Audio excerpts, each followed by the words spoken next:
Okay, here is where we are today. We're at Nurture. This is Logan Edwards. We're going to talk all things last 9 months. Yeah. Okay? Yeah. So as we do this, everyone needs to know, first off the top, their life can dramatically change in 9 months. Like in ways that you would not understand. Right. Like, or have even tried to expect. Yes. Yeah. He's a master at his craft. His craft is physical therapy. In search of is what he calls it, right? Yep. Or like ISOHealth. In search Okay, of health, I'm sorry. You're right. ISOHealth, but it's in search of. You're wearing the shirt as well. ISOHealth on Instagram. Yep. ISOHealth PT. At ISOHealth PT. Okay. So we will be talking about PT. We will get into the mastery. We will get into hot topics in PT, specifically maybe even like influencers, TikTok world, because all the things that grind my gears. That really, well, it's good to know the truth. Yeah. That's what we're in search of. A lot of times we're in search of the truth physically, mentally, that spiritually, emotionally, relationally. The number one thing that I feel like when I have conversations with people on day one, it's just like sorting out and combing through all of the information that you, because there's so much information you can find on the internet these days. And that's exactly what I said. So it's like combing out what is misinformation, what is good information, what is scientific, absolutely, what is a good idea but maybe not great practice. All the things. All the things. Okay. So, but first, I would say the through line is the conversation we had 9 months ago. Yeah, dude. We were having breakfast. Yep. At Rise and Shine. Rise and Shine Biscuits, 3 blocks from my old house. Oh, so good. Yep. It's like a Asheville biscuit place. Dude, and like really good coffee, really good biscuits, like super, just like down to earth staff. Like they know you by name when they walk in. Yeah. Super cool. Yeah, tiny. I would say hole in the wall, but it's a freestanding building. You know, it's like one of those things. Yeah, like, 100%. But it's phenomenal, and they're from Asheville. All the things. Okay, so we're sitting there, and let's just revisit that moment, because that moment, even when you describe it, I'm reminded of it. Like I can go back there, because we'd only known each other for like 2 or 3 months. A few months. Like 2 or 3 months, yeah. Yeah, we maybe met toward the end of 2024. Yep. Let's say November. Yeah. That's healthy. November 2024, we meet, whatever, the fall of 2024. And so we're sitting down, we're having this conversation. Take us back there. Take us through the conversation, because what you guys got to know about Logan is he's an amazing storyteller. And so I love it when he tells stories. So let's relive it. Go ahead. Yeah. So like the context behind this is that, so I like a huge basis of my story is that like I've had some of the best mentors I could have ever asked for throughout my life. And one of the things like, one of my old bosses, who's a big mentor in my life, it was a practice that we always did every year, where at the start of each year, we'd pick a word for the year. So it's like, just because you can never fail on a word. Right. And so like, as I've left that job now and I've like gone out on my own, just like moving across the country, like this is still a practice that I find really, really influential in my life. It's something that I've had like students do and stuff like that, because I think it's important to reflect on this stuff. But so every year we pick a word.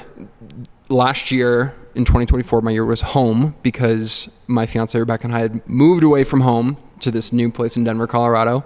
And I wanted to bring home with me. Like I didn't want to forget who I was and like everything that I had learned from these people who had made me who I am. Whether that's friends, mentors, colleagues, stuff like that, as well as like my fiance Rebecca like is my home. Like I proposed to her last year. That was the main reason why I picked the word. And so kind of creating that feeling of home with her as well. Come 2025, I had this big goal of, I wanted to start my own business in physical therapy. If you had asked me if I would own my own business when I was in PT school, I'd been like, you're out of your mind, go kick rocks, no way. And so I was like, you know what, like I'm doing this. Like I've been looking for just a way that the field can feel good to me. And so I was like, you know what, this year I'm just gonna like really try this. And so I created In Search of Health, because like I felt like I was in search of like the way that I could best practice and make it feel good to me and be able to best serve people to get the best results for them, and like truly have an impact on their lives and feel like more than just a physical therapist. And so my word for 2025 was believe, because I was struggling with a lot of like self-doubt through this whole process. Like it's a lot of new steps. Like I think you had Javon on here like a couple months ago, and like he talked about like starting your own business to be an entrepreneur is the hardest thing you'll ever do. And like that cannot be more true. And so like I really felt like I needed to believe in myself. I needed to believe in like what I was doing. And so I had texted Trevor. Now we're getting to the actual story. So I had texted Trevor, just like talking about, hey, like, what are your thoughts on this? I know that you're a very reflective person. And so I was like, this is my word for the year. I would love to hear like your thoughts. And so we met and had coffee at Rise and Shine. Now we're back to this part of the story. But, so and we're talking about goals and whatnot. And like I was telling the story, and this is how we get here today. Is he looks at me and goes, you know what? I want to have you on the podcast in 9 months. Just like September 18th, throw it on your calendar. I'm having you on the podcast. I want to talk about the last 9 months of your life, because I think that your life is going to look completely different than it does right now. And I have reflected on that statement for the last 9 months. Every time like something huge happens to me, like a new opportunity, like just good things happening with my business, just good things happening in life, and just feeling like this overwhelming sense of there's like gratitude for like how far things have come.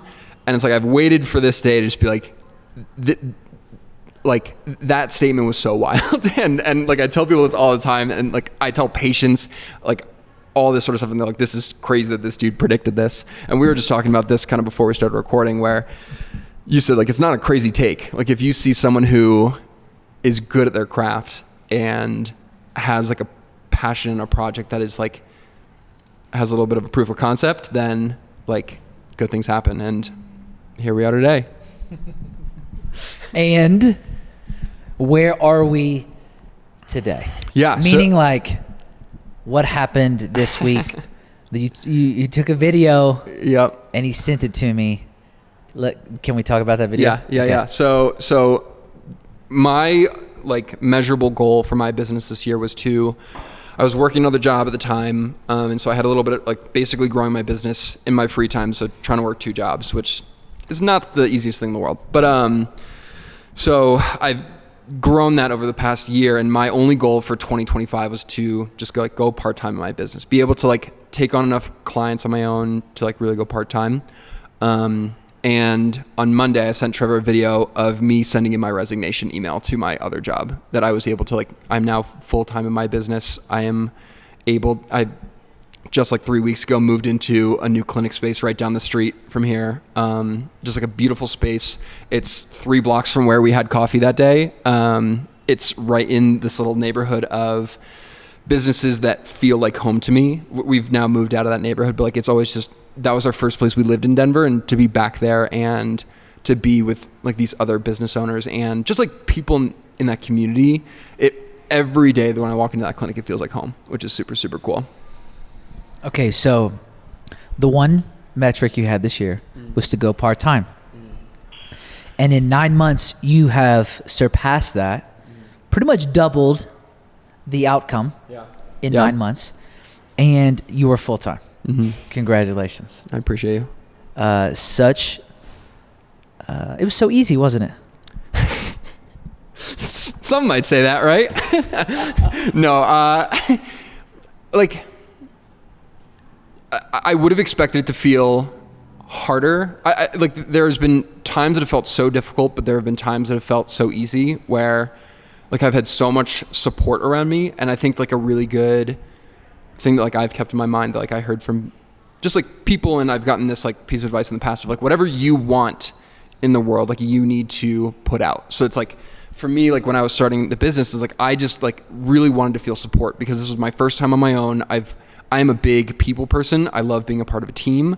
I played sports forever, and it's like now being on my own, it's like, it's just me and the big guy. And it's like, you're just on your own. And so I was like, what do I need? And it's like, I needed support. And so that was one of the things that I really tried to just outpour, just like initially, like with networking with people and stuff like that, was just like, how can I support you? Like, let me support you. And like, not being transactional either, just like felt really, really good as well, of just like seeing these people who were way further along than I was, and just like doing as much as I could to support them. And like, I truthfully didn't get really anything in return. Like I would kind of do some of these workshops or events and stuff like that, and like I didn't really see any business or patients or stuff, but like it just felt really good to like have them kind of feel that support from me. And then almost as positive things have happened in my life, they're the first people in my corner. Like they're the first people to be rooting me on and like congratulating me, and it feels really, really good to have that. And like that's been a big thing about my practice as well, is like wanting people to feel just that support. I feel like the healthcare system is right now a big mess, for lack of a better word, where like people enter the healthcare system and they just feel, it can feel so lonely, it can feel so confusing, and just like it feels like there is no hope. And that is my goal with people day one, is like, I want you to feel that there is hope and a roadmap of like, okay, this is what's going on, this is where we need to go, and like I have this person in my corner and is going to help me get there along the way. Like I want people to know that, I want people to feel that, and like that's the most important thing to me. I don't care if we change things and make you feel better day one, but it's like I just want you to feel supported at the end of the day, because that is something that the healthcare system is missing so much of. Okay, so over this past 9 months, with what you just said, you actually served a ton before you were ever served. Yeah. And, you know, you were trying to build this thing, but also be a part of something new. You're trying to reimagine even how healthcare is even distributed. Yeah. In a lot of ways. We haven't maybe said it like that, but you're really beginning with where you are with what you have. Yeah. Would you say that this, I have a question for you. Yeah. Is the currency of luck love? Break that apart for me. Well, so it sounds like you've just been loving, serving others, sharing, helping, right? Loving, kindness, building relationships, friendships. And from that, it looks like you're just really lucky. Yeah. Yeah. Like, and it feels lucky too. Like it really does. 100%. Like if there's one thing that, like if someone asked me like what separates you from other PTs, it's like there are so many PTs out there who have alphabet soup of certifications, just like everything like that galore behind their name, trainings, everything like that. But like the one thing, and like I've done plenty of that stuff, I think that stuff's important, but the one thing that I think that separates me from other PTs is like, you will not find someone who cares more about you than I do. Like my patients are my people. Like these people trust me with this stuff. And like, I think it comes from like, I got into the healthcare system and like, I got into physical therapy similar to most physical therapists. I got hurt. I went to PT and I was like, this is pretty cool. I could do this. And so, I broke my leg, my tibia and fibula in high school. I hit a storm drain on a skateboard going around 40 miles an hour. And so I have a metal rod in my shin. And so I had to naturally do a lot of PT. And from there, that's how I kind of got plugged into this. And I remember like I was never a school person. Like I think I had graduated high school with a 1.9 GPA. And I think I graduated PT school with double that, which is kind of hilarious. But yeah, like one of the big things for me was almost that feeling. I remember, so my boss for my last job, the one who I was talking about before, he was my therapist through times as I was active and hurt myself naturally. And so, but I just remember feeling how much he cared, and almost like feeling like, I just remember like being in pain and just like wanting that like support and just like love. And I feel like that's been something else that like, just with other struggles in life of like, how can you make this experience better? And it's like just loving people. And I feel like just that outpour of love to people, they pour it back. And honestly, I feel like we're missing a lot of that in the world right now. No, yeah, exactly. And can I tell you that was the best predictor of me knowing you're going to be successful. And I think that's the single best predictor of knowing anyone's going to be successful. Is if I know that you actually care and that you actually are loving. I know that the future that you desire It may not turn out exactly the way that you want it to, but it will turn out. Yeah. It will turn out. Okay. So we haven't even talked PT yet. Yeah. We're still not going to. Here's what I want to know. I want to know the stages. Let's relive the different moments of huge steps of faith, huge steps of just huge steps that you had to take. Yeah. And like you being the entrepreneur that you are today and the business owner that you are today. Because now that you're full time, in a lot of ways, that's a lot of people's dreams, is to be their own boss, to start this thing. They got this idea in whatever field. And so what I think that you've been through this past years, I think it transcends a lot of different categories or areas of focus, because you have seen this dream become reality, which if we understand that we're humans, that's what we have. We're trying to create the future. Yeah. Okay. So help us create the future by understanding the stages that you've went through in this past 9 months. Because I love thinking about your life can begin to come into view in the next 9 months if you simply begin to understand what you've been through. And I feel like it goes back to like that last part of everything. It's like, what have you been through? And like, this is something that like I've worked through in a lot of therapy, and like it goes back even before 9 months of like I grew up, I like dealt with a ton of depression. I like attempted suicide in high school, and like these are all things where like those struggles and like just tribulations, and just have the biggest thing that got me through that was what we talked about. It was love. It was people in my life. And sorry. This is good. This is good. But this is real, and this is why people need to actually hear what you have to say. Yeah. Because you have something to actually say, and you should also talk about. I keep cutting you off, but I'm giving you some time to think. Yeah. You should also talk about your greatest patient. Yes.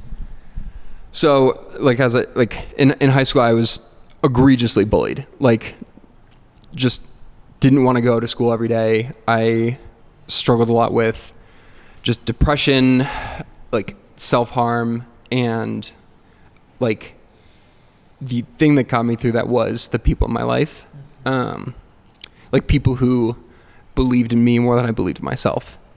And I think that like evolved over time, where then like I finally started to see my own value. And like once I got to appreciate that, and I remember it was like right before my fiance and I met, where I was like, you know what, like I'm done like trying to be something else. Like I'm just gonna like truthfully just be myself.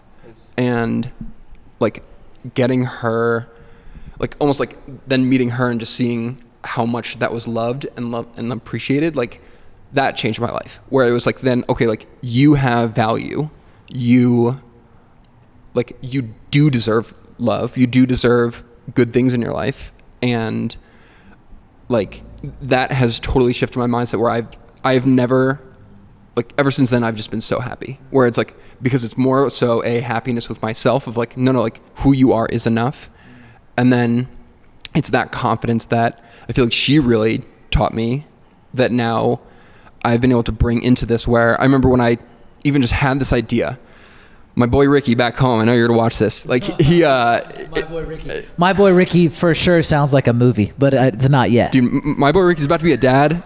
Dude, him and Angela, like they're gonna be the best parents in the world. But so Ricky said to me, he's like, Logan, as long as you just be yourself, you can do anything. Like people will come and they will love you. And like I've just heard that voice in my head, like the last 9 months or so. And so it's like just fully authentically, just like every time, like as an entrepreneur these days, like you have to like create content, you have to like just put yourself out there, network, all the stuff that in PT school I was like, that stuff's dumb, I don't need to pay attention to. I was wrong. Like this has been a 9 month like lesson on how I'm always wrong, and that I need to just like actually pay attention to this stuff. But yeah, and like just showing up as my authentic self, like showing up and like just meeting people in the community, meeting patients, like just going at it with the sense of like just getting to know who they are as people.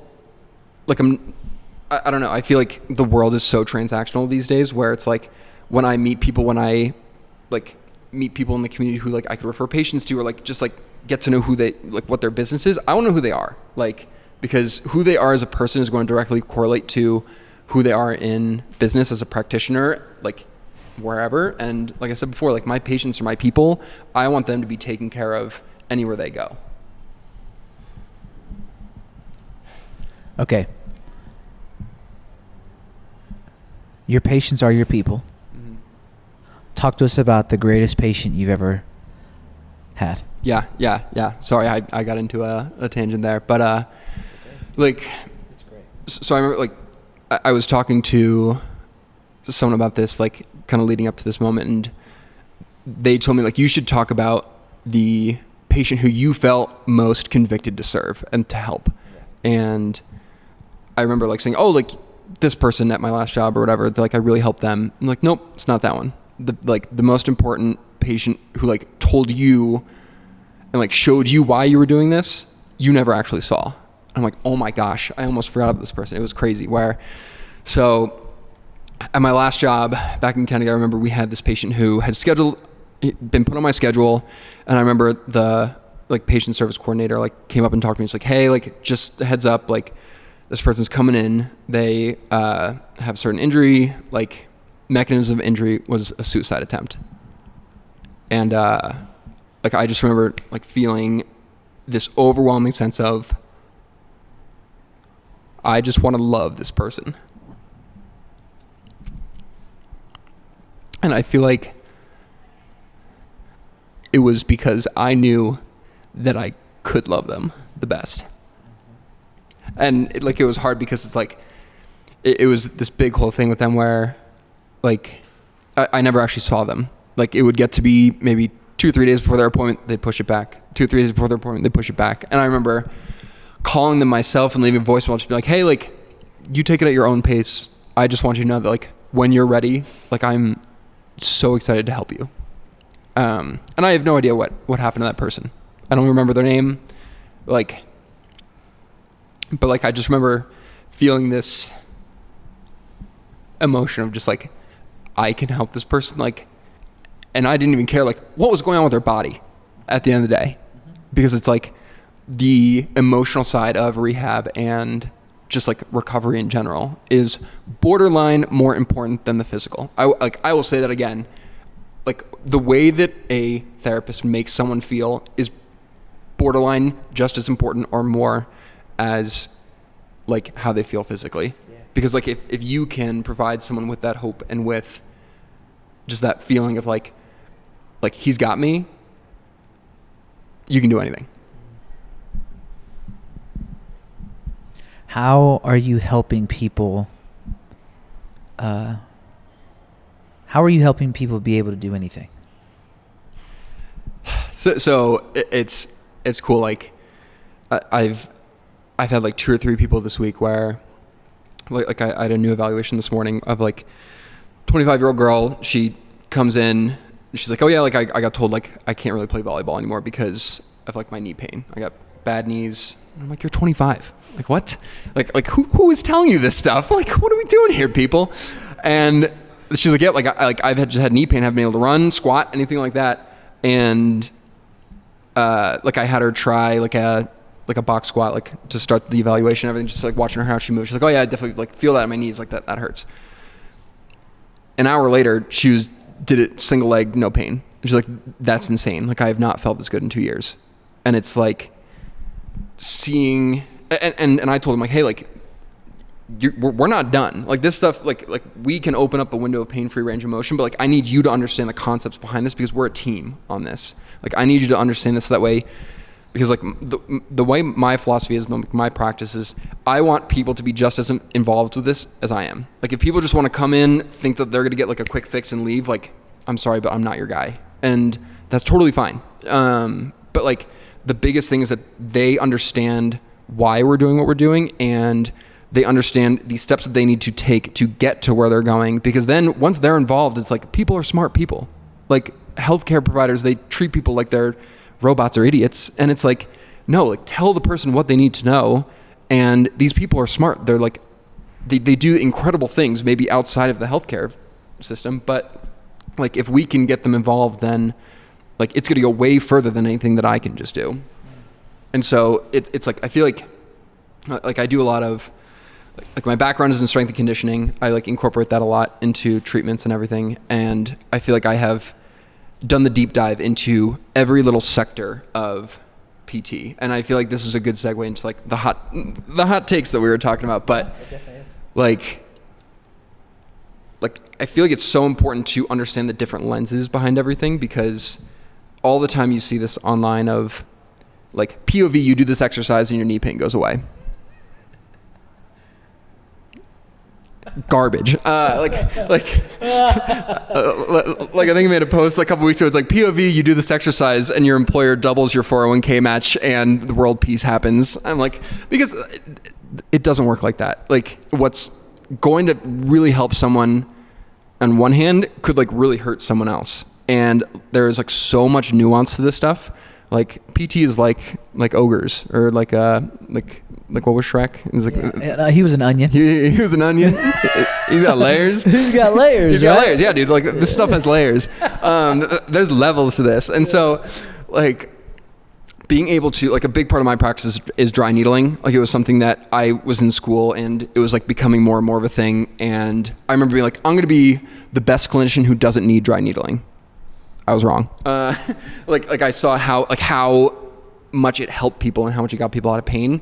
And so being able to combine that with my background in strength and conditioning, I like being able to get people out of pain, just like even temporarily, and then getting them moving through that new pain-free motion, and then giving them like, hey, like if you can do these things on your own, this is going to pay off dividends in the long run. That's going to be huge. And so it's like, it's always hard for people because they come into me and say, oh yeah, like I went on ChatGPT, or like I saw this on Instagram and I tried this thing for my knee, but like it kind of helped, kind of not really. And it's like, well, there's so many different things that could be affecting your knee. It could even be like pain from your lower back. It could be from your actual knee. You could have torn something. It could have been like referred pain from your quad. You could have cancer. Like, we have no idea what's going on there unless we actually take a look at what's going on. And what's good for someone is going to be terrible for someone else. So what you're saying is, before I ever go to a doctor, I should go to TikTok and I should figure out what to do because I'm in pain. No, so I think that's really important. And what I hear you saying is, it's time for us as humans to stop looking for all of the quick fixes and to build teams. Yeah. Because if we can build a team, then we can actually stay in the game and realize that this game of life is a team sport. Mm-hmm. And if we try to do quick fixes, then we will think that then we actually are getting more and more alone. Yeah, absolutely. You know, and we will get more and more frustrated and more isolated. And in reality, it's, we got to build a team that actually helps us accomplish and get to where we want to be and where we want to go. As you even look back, let's revisit this. As you look back at the 9 months, give us a few of the steps that you've taken where you've maybe built a team, or you had to overcome a negative or difficult thought that leads us to where you are today. Yeah. So, like the big one that comes to my mind is, and like how I said before, like I've been wrong every step of the way. And like there's one person who I was really wrong about, where I remember like we had just moved to Denver last year, and I was like thinking about starting this thing, and I remember seeing on like a Facebook page, this girl had like posted about like her new like kind of physical therapy business that she was starting and stuff like that. And I'm like, man, this is like competition. Like she's going to take like patients from me and stuff like that. And she's like a pelvic floor provider. Like I'm just hearing my thoughts, like being like this person's going to be like competition. Cause that's very much how it is in like other parts of the country. I feel like here in Denver, it's very collaborative, which is cool. But so I remember like thinking about this, and then like I was like following along, like kind of like keeping an eye on everything. And then I just remember like, you know what, I just need to meet this person and like find out like what's up. And so like we met for coffee, and like she has been the best ally that I've had through this whole process. So she has been like a sounding board for me, like as I've had big decisions to make through this whole process, because she came from Texas and like she came from another basically like system and like a clinic, and was basically opening up a satellite version in Denver. And so she had a support team and like had experience in this. And so I was like, you are the smartest person that I know here in terms of this sort of stuff. And she was just so supportive of me. And that's really one of the first people who like ingrained that, just like, let me just be supportive. Because she was kind of like someone who, to help me, someone who like had no business, like I had nothing to give to her essentially, but she was kind enough to help me out and talk me through this thing and guide me. And so like fast forward 9 months, she was like moving into a new clinic space, and she's like, hey, like we have a ton of room. Like, I know you've been doing really well. I'd love to, like, if you're interested, like you could sublease the space for me. And she's the reason why I moved back into that area that I call home. Like Amelia's been probably like the best thing that could have happened to me through this whole process, which is really cool. And it started with me being like thinking that she was competition. And like, again, and I've said this to her, I'm like, dude, I was wrong. Like, this is hilarious. And it's like, I've just been wrong along the way. And so like feeling like I had her in my corner, and feeling like, and just meeting even other people in the entrepreneurial space, like outside of the healthcare system, has been helpful. It's like people always talk about that owning your own business is extremely lonely, and that one of the best ways to do that is like just get to know other entrepreneurs. And in Denver, there are a lot of them for sure, which is really cool. And so people understand the struggles of like trying to like do the thing that you love to do, which is really cool. What would you say that principle is? How would you pass that, what you've learned with Amelia and your previous thoughts and now previous, ideas about her and how competition actually works versus how it is actually? What would you say the principle that you take away that you'd love to pass on from that is? Service. Like just serving others. It's that thing that we talked about before of like, it's why I love what I do with my patients. And like now I'm getting calls from people who are in my boat 9 months ago and saying like, hey, like how did you go about this? And I'm like, I will absolutely. And they're like, oh, like thank you so much for helping with this. Like they're like, are you sure that you're okay with jumping on a call? Like we've only talked once. I'm like, absolutely. And I'll chat with them for like an hour.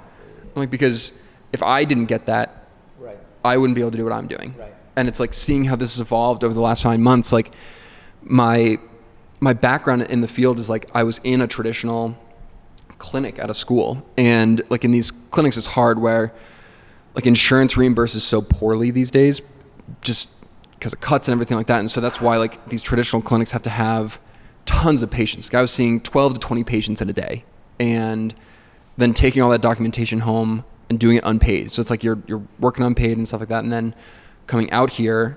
And so I was feeling like I had the best team possible there, the best mentor, like people who shaped who I am, the reason why I'm good at what I do is all because of them. But because of the system, it was just so broken that I was feeling like burnt out.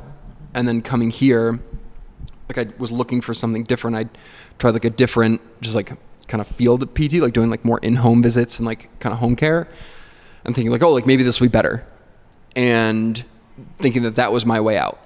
And I was wrong, and that was heartbreaking to me. And like as I entered my career, I just remember being obsessed with this craft. It's like wanting to learn as much as I could, always being super interested in like picking the therapist's brains that I worked with, like even before I graduated school. And like I loved this stuff. I would go home and like watch any content I could to like learn as much as I could because I loved understanding it. And then as I entered my career, like I didn't want to do anything involving PT. Like the thought of going to a course on the weekend or anything like that like gave me panic attacks. And that was so heartbreaking because this was like a field that I loved. Like I said, like I didn't like school. So then when I did this, I was like, I loved this. Like I was obsessed with learning about it, and it made me so happy. And then to enter into the field that I thought was the career of my dreams, and for that to almost like be empty, like I was absolutely heartbroken. Then coming here, I was like, okay, maybe it'll be better. And it was even worse. Like where I just felt this overwhelming sense of like, did I just make a mistake over the last 10 years of my life? And it's like I was 27 years old at the time. I'm like, since I was 17, I wanted to do this, like, is almost more than a third of my life for nothing. Like, do I have to go change jobs? And then that's when, like, I remember seeing my first patient through my business. I was like, let me just try this. And, like, got my first patient. And I remember leaving that visit so excited and just excited about what we were doing. I think I kept them, like, it was supposed to be an hour session. I think I kept them for 90 minutes because I was like, oh, we can do this. And, like, just like talking their ear out because I was just so excited about this stuff again. Yeah. And just hearing their appreciation and, like, care for what I was saying, it, like, that's what then it just, like, brought back that love for the game again, almost, where now, like I said this to Amelia the other day in the clinic, where I'm like, I have not been happier since I left school, which is, I'm just, like, so grateful for. And it's like, yes, the business has done well, and yes, like, I'm getting patients and stuff, but it's like the thing that I care about the most is, like, that love for this field again. And just, like, that the thing that is more than just the outcome side of things, because outcomes are outcomes, but it's more so, like, how can I have an impact on people's lives the way that, like, this field's had impact on my life? I have two thoughts or questions. The first is, what kept you going? Honestly, I think it was fear, and almost like feeling like I had put so much time and effort into this thing, and, like, remembering what that felt like the hunger to learn, the, like, love of learning, the love of, like, figuring out a patient case. Like, I think it was that, but as well as, like, fear of, like, this is all I know. Like, how other people really know Microsoft Excel. Brother, you put me in front of a computer and I am no click clacker. Absolutely not. And it's like, I truly didn't know how my skills could, like, apply anywhere else. And so I'm like, well, I have to do this. And maybe I'm lucky. Maybe it's love's the currency of luck, but like being able to refine that is, like, what kept me going. It's those I would look forward to, because I was seeing patients for my full-time job and then for my business as well. And all week I would look forward to when I could see my people. And I don't know what was so different about it, but it's like them choosing me, and them, like, I've always been myself with everything I've put online. With my patients, I am maybe, like, a little overshared even at times. Like I want them to know me. Like as a person, I want to know them. I want them to feel like they are being cared for by a friend. Well, that also sets you apart because you're looking for a real relationship. Mm-hmm. You know, you care about other aspects of their life, not just that part. And you want them to realize that this part is how they can take care of other things that they care about. Because if they can get healthy physically, well, then they can be in better relationships in everything. And everything. Dude, we live in Denver, Colorado. Our mental health relies on our ability to move. Hey, so what's interesting is, I do think, you know, failure, fear of failing kind of probably played a part in it, because it's like, hey, this is what I know. But I do think that there was such a, even how I hear you tell the story in your love for people and your willingness to want to learn kept you in the game, for sure. Yeah. You know, and even just, you had a point of reference in your past of, like, hey, this is something that I really excelled at. Mm-hmm. I got to figure it out. Yeah. And you did all of the hard work to figure it out. Mm-hmm. And I love hearing you say two words: my people. Super simple language, but changes everything. Yeah. Because my people is so very personal. It's, you are extremely committed to their success. Yeah. There's ownership in the relationship. There's a positive possessiveness to, hey, I'm going to take ownership in this relationship because they're relying on me. And so you have this level of responsibility that goes beyond a 9 to 5. Yeah. It goes beyond the 60 minutes and becomes 90 minutes because you're not going to step away until they feel like they've been cared for. Totally. Or that they've been seen. And I think even a step further is like make sure that I feel like I've cared for them. Right. Because like I've seen so many people like try to navigate this system, like, and almost this goes back to social media and like the influencer thing, but like how we as physical therapists have almost lost credibility because of how much information is out there, and because like of all the clickbaity, like, oh, do this exercise, you do this one thing and your back pain melts away. And it's like, but then when that doesn't work, who's that on? The PT. And so like all my stuff that I put out, I'm like, I tell people like, I don't do that sort of stuff because I'm not trying to get just like quick clicks, quick likes or anything like that. Like I want us to work together and I want you to understand what I'm trying to do for you. It's not just like, oh, like, let me just get your attention, because I don't want your attention. I want your commitment to us building you back better. Ooh, I love that. You're building people. You're building them physically, but you're using all of the aspects of life to do that. Totally. Okay, so is it fear then? Because it sounds like it's more than just fear has kept you in the game. No, it's people. Yeah. At the end of the day, like now, yeah, it's people. Like where it goes back to like people were the thing.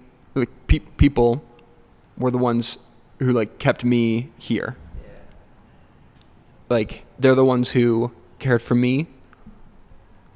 And so I feel like I just want to give that back. And like throughout my story, it's like friends in high school, friends in college, like just people who almost don't even realize the little actions that they take that like completely changed my life. Yeah, that's what it feels like too. Yeah. The more that you talk about it and the more that we hash that out, it's like, there must be something greater than just us that keeps us going. Yeah. And like, I mean, that's a decade. You're talking about a decade. Yeah. Of like struggle. Mm-hmm. Success. Hey, I've been struggling personally in this, but here's what's kept me in the game is it's not just about me. Yeah. And like almost what makes me feel better about, and I remember this was like something that like my old mentor told me, Brian, is like people come here and it's like not a comfortable, like rehab's not a comfortable experience. Like I'm sticking needles in people, I'm making them do hard exercises. Oh gosh, making me sweat. Goodness gracious. And it's like you're sticking needles in me and I'm like sweating. I like feel like I'm cramping and it's tough. It's hard work. It's hard, and it's like it is candidly not a pleasant experience. But like when I hear people say that, like this is one of the best hours of my week. Right. Like that's not them saying, oh, I love getting stuck with needles, or like I love doing these exercises that are like semi-painful. Like if you can create a experience for them that gives them hope, that makes them feel better, and just like makes their day a little bit better, like that's more than being a PT. Like that's what I was taught, and I feel like that's been the core concept of my practice. And just like the more that I've grown this and like grown my business, like I feel like I just try to embody that more just in my life, and I feel like my personal relationships have gotten better. Like where it's like my job is me, and like as kind of interesting it sounds, like I am my business. Like people are working with me, they're not working with some company. Like if I can take these concepts that I've been able to apply to people in treatment, then it's like, why not that in relationships? And just like seeing personal relationships grow so much more the past year as well, I feel like I've been able to just like connect with people so much more, like in my relationship, in friendships, in just like life in general, and just learn from people and like connect with them has been amazing. Help me with this. I want to do a practice with you right now. Mm-hmm. Okay. Okay. So it's very common for people to opt in for courses right now, online or in person or whatever. And what's interesting is I don't think everyone even listening right now understands how much value is in this conversation and how much I'm even learning in this conversation, because there's so many principles that you're living by. So I think it'd be really cool if we made it a little bit even more plain. because you had this idea 9 months ago, and now it's become reality. Mm-hmm. So it could be go from an idea to reality in 9 months with Dr. Logan Edwards. But it's whatever. But like it's not going to be that clean because everyone's lives are different and that type of thing. But I'm seeing some nuances. Do you care to fill in some blanks for me? And I'm going to share a few that I'm hearing. Yeah. And correct me if I'm wrong. Okay. One of them is don't leave your 9 to 5. Start it on the side. Yeah, like it definitely depends on yes, but on the schedule. But for me, it was like I stayed because I wanted that stability a little bit. Yeah, and so, because you had other responsibilities. Yeah. So it's like don't leave the 9 to 5. What are you willing to do on the side? Yeah. Okay, and just start there. Yeah. So start the LLC. I would say your first 2 or 3 months was really difficult for you. Late nights, early mornings. Just between complexity. Yeah. Where in your own head. In your own head, just wondering what the heck am I doing, and is this even going to work? Yeah. So if you can be passionate enough about your future to work a 9 to 5 and to do what you feel called to do on the side or want to do on the side, you're probably headed the right direction. Yeah, and I feel like a add on to that is like it didn't feel like work. Right. Yeah. Okay, so that could be chapters 1, 2, and 3 maybe in the concept. All right, let's say we go from there. Then we go to testing phase. It felt like the next, and there's some overlap for sure in month 1 to 3 and maybe month 2 to 5, whatever. You're testing a lot. Yeah. You're testing concierge type of practice. You even said it yourself. It didn't work out because I was driving all over Colorado trying to meet with patients. It didn't. You had some ideas, some concepts you'd like to flesh out. Those didn't work out as good as you thought they would. But then you started this thing on Monday. Yeah. And you should probably talk about that because that was another idea. Dude, like a quote I've lived by from Mike Boyle is the smartest people in the room just steal from the smartest people in the room, or something along those lines, where it's like he always talks about how he just stole all these concepts and ideas from other people. And I remember it was right at Sloan's Lake. Rebecca and I used to walk around there every day when we first moved out here. And there was a yoga class that would meet every week or so. And I was like, that's such a cool idea. I'm like, I don't have a space. There's no overhead. I'm like, but what if I could do this thing that I could give back to the community a little bit here, and people could meet me, get to know who I am, stuff like that. And so Mobility Monday was born. I started that back in April of every Monday. I would kind of set up, I would ride my bike down to the lake with my camping table, a little banner that I made, and then I would bring my speaker and just like a QR code for my Instagram.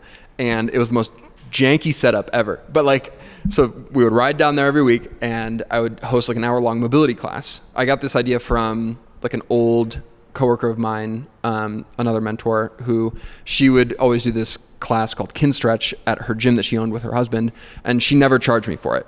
And so it's and it was always something that I could come. I got to learn from her in these movements, and it was just a nice class, and I felt good afterwards. I was playing a ton of Ultimate Frisbee, and my body hurt. And so it's that was my idea. What if I could give this and do this in the park, make it free or donation based? I always joke that all the donations go towards my wedding. And I think the first couple weeks we had 5 people maybe. I think it was friends who just felt bad for me. And then as we just more and more consistent with it, I've done it every single Monday, weather providing, since April. And it's grown to the point where now we're consistently over 35 people. And there's a couple people along the way of just these key people who found the class and told all of their friends. And I've told those people, hey, because of you, I was able to move into a space. I was able to grow all this stuff. I've gotten these patients because of just you spreading the word. People think that their referrals are just that their one little action doesn't make a big difference. Changed my life. And so it's been, but almost more important than all of that stuff, it's been hearing from people who come to class and they're I appreciate this so much. This is so much fun. This is part of my week. And it's something that I look forward to every week now. It's fun. Just people make fun of me during the class. They chirp me from the back row and everything. Like your wife chirps me from the back row and it's so fun where it gives people, like, there's no barrier to entry. You just show up and we move, we do some uncomfortable things in terms of like movement and stuff, but like people feel good afterwards. You know, what I would even couch that is, right? Because that's month 4. Yeah. Okay. So month 4, you put something into practice where you can share some consistency. It's never going to start off full, but if you stay consistent, yep.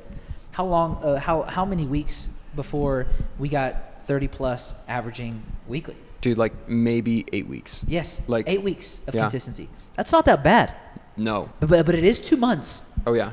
And you've got to work through a lot that's going on here, and you got to treat it as if it's full every week. Yeah.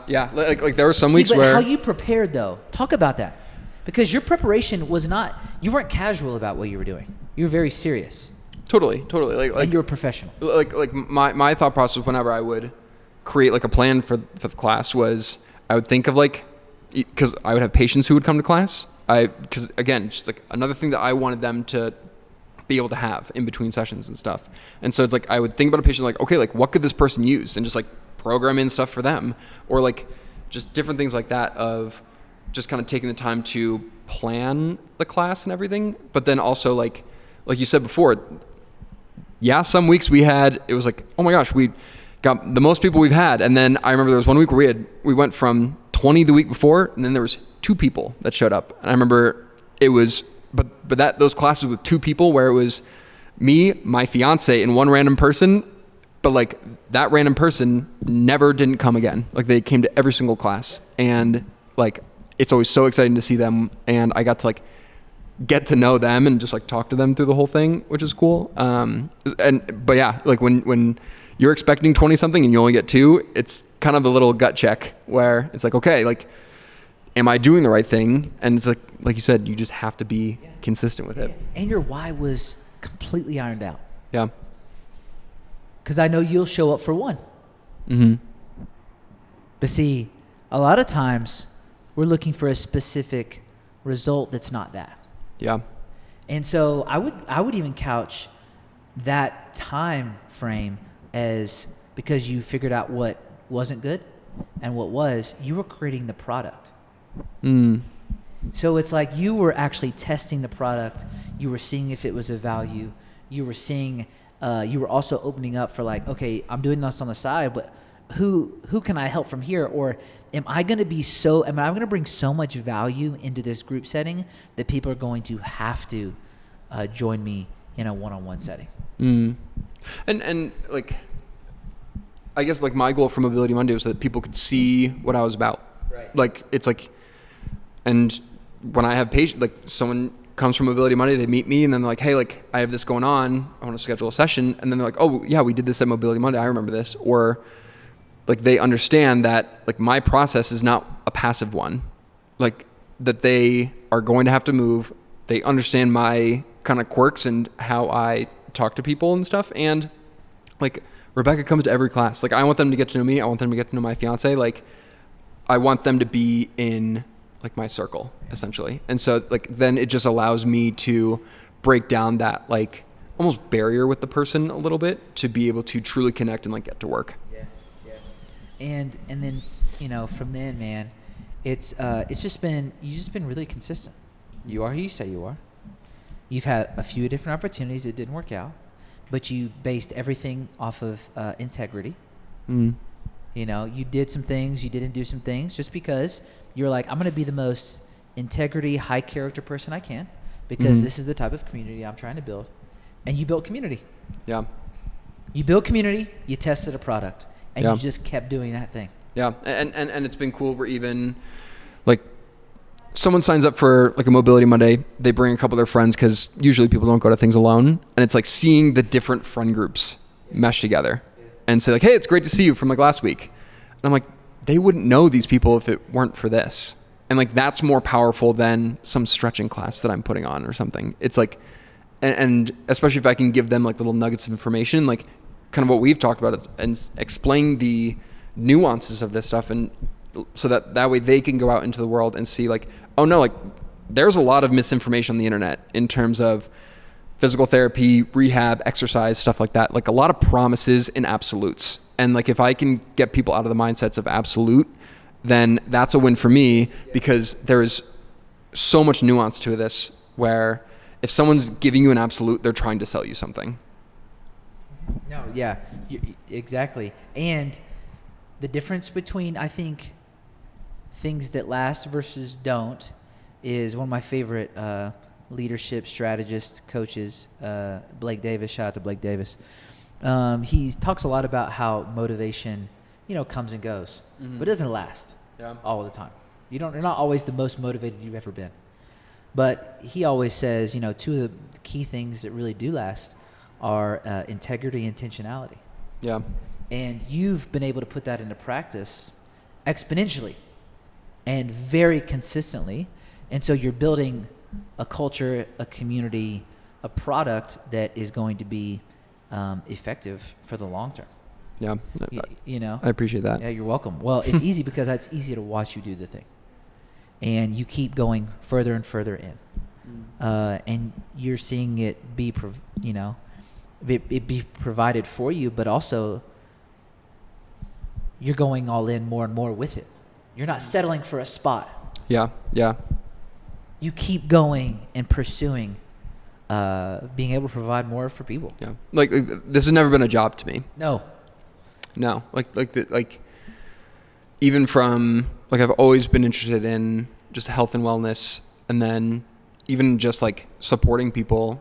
It even goes back to like when I was playing college ultimate frisbee and just like taking in the rookies and just like the underclassmen and stuff like that, and just like mentoring them and everything. That's been the one piece that I'm missing so far, and I'm figuring out how to incorporate that into this life, is like bringing back that mentorship aspect of this, because it's like I am where I am because of my mentors and the people who like believed in me and trusted me, and like cared for me. And so it's like, I want to be able to give someone else that same thing. Yeah. And I think you will. I think it's only a matter of time. Mm-hmm. Because you're now in a position where your time as of this week is your own. Yeah. And that's crazy. I couldn't be more excited for you, man. That's wild. Oh man, I couldn't be more excited. Okay, so as we think about everything we've talked about, as we bring everything together, what I want you to think about what is in search of health PT? What is in search of, like, as you pull it all together, what is it right now? It's so funny. I feel like people ask me this all the time and I have no idea. No, like it's people who are looking for more. Like it's people who are in search of health, in search of support, in search of more in life. Like I want people who, like I want people to feel supported, and that like we could do anything. We could run through a brick wall. Yeah, that's what this is to me, and that's what I want it to be for other people. And if someone needs help, why would they choose you? Because we're a team. Like we're gonna work together. We're gonna make sure that you understand what's going on. We're gonna make sure that you feel like we're going back to hope. Like we're gonna make sure that you have hope and that there is a way out of this, essentially. Because I've seen it happen before, and it's like I'm not gonna shove that in your face. Like I very rarely tell people like, oh yeah, like this stuff gets better all the time. But it's like, because people have different ways of getting to that point on their own. And if I'm just gonna sit here and I don't want you to rely on me. Like my goal is to give you the tools to be able to leave PT and say, like, I know how to handle this if something were to come up. Or if I can't, I got a pretty good person in my back pocket. Come on.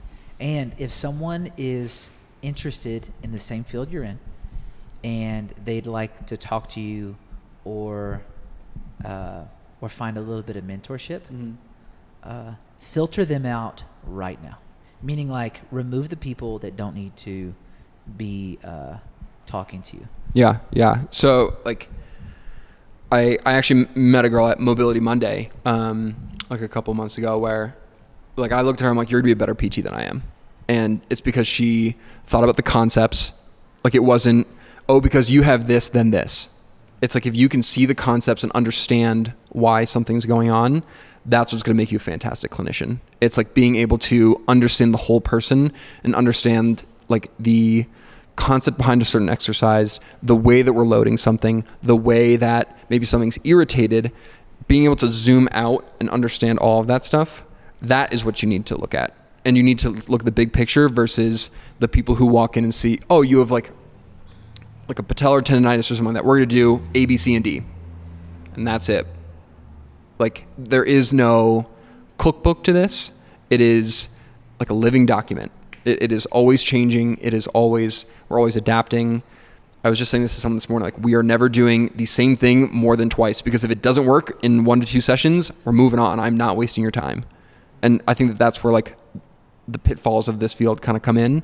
And so like the people who look at me and say like, how do I get to there? It's like, the biggest thing that I tell students and everything like that is you need to think about concepts, not just material or memorization, because a lot of times in school we're taught that, but that stuff's garbage compared to when you actually get a person in front of you. You need to be able to understand what like the overarching thing is.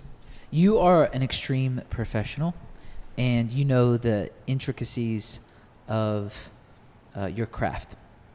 Finish this sentence for me. Mm-hmm. If you want a mentor or you would like to talk to me,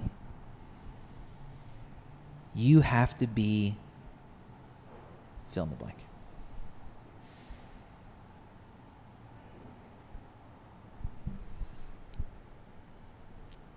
You have to care not only about the person in front of you, but you have to care about the field and like why you're doing it. Like, I don't think the way that I've gone about this is perfect at all. I don't think that the way I treat is perfect at all, but it's what feels right to me and it's what I've seen work with people. But I think like at the core value, if I were to mentor someone, I would want them to care so much about the patient and what is going to be best for the patient that if they don't know what's going on, they're going to seek out that information and they're going to find it. And they're going to be able to sift through some of the garbage out there that is just marketing materials and empty promises and find like the good stuff. Because like the people who really care about people look for that. I love this. Last question. Great answer, Hit by me. the way. Love that. That fits you, by the way. It fits how you're thinking, how you're living. You're not just saying words. You're living a life and allowing the words to reveal the life that you're living. It's amazing. Dude, I couldn't be more excited for your life. And here's why. Over the last 9 months, you've 2x'd your reality. Mm-hmm. Give us a little vision on the next 9.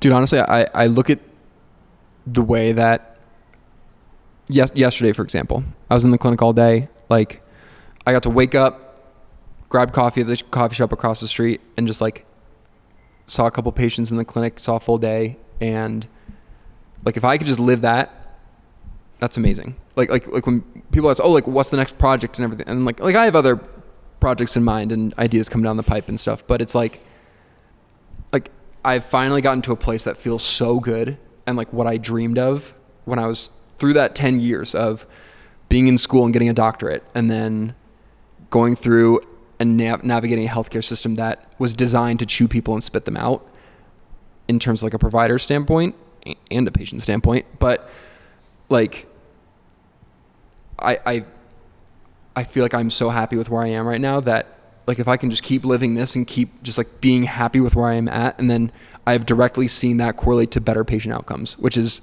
so cool. Yeah, like in terms of the next 9 months, it's funny. Like one of the projects I have coming down the pipeline is I've reached out to that clinician who her and her husband own the gym. Like he always wrote like my programming, and so like I want to be able to offer people programming and just kind of like a way to work with me after they're done with physical therapy, of like as just like little check-ins and with programming. And I said, I'm like, his name's Trevor as well. And so I was like, Trevor, your programming is the best that I've ever done. it's way better than anything I could do. How can I bring you in on this project and then essentially just like be able to support you and your wife, who are so integral into my story, and your, like, all of your kids, like, how can I help support you guys and just like pay it back almost? And yeah, like that's almost where I'm at now, where it's like over the next 9 months, I just want to like give back to the people who helped me, because like I feel like I wouldn't have gotten here without those people. In some ways, you're trying to give back and give forward. Totally. And make everything you do better. Totally. Because I think that if you, I mean, we see this in so many different lenses in life. It's like if you give more than you receive, you're gonna have to do a lot of giving, because like you will get a lot back. Yeah. And like I've seen it for the paying the forward spot, and I've seen it from like how I've received and like paying it back. And yeah, like I'm just trying to live that for the next 9 months, man. Yeah. Like I've heard it be said, if you're open to this, you can give more through your life than ever will be given to your life. I like that a lot. And a culture of generosity changes how we see reality in the world around us. Yeah. And which is what you have, man. So I appreciate you so much. Last thing I want to ask you to do for... Hit me. There's one person who needs to be encouraged over their next 9 months. Totally. Give it to him and we'll close out.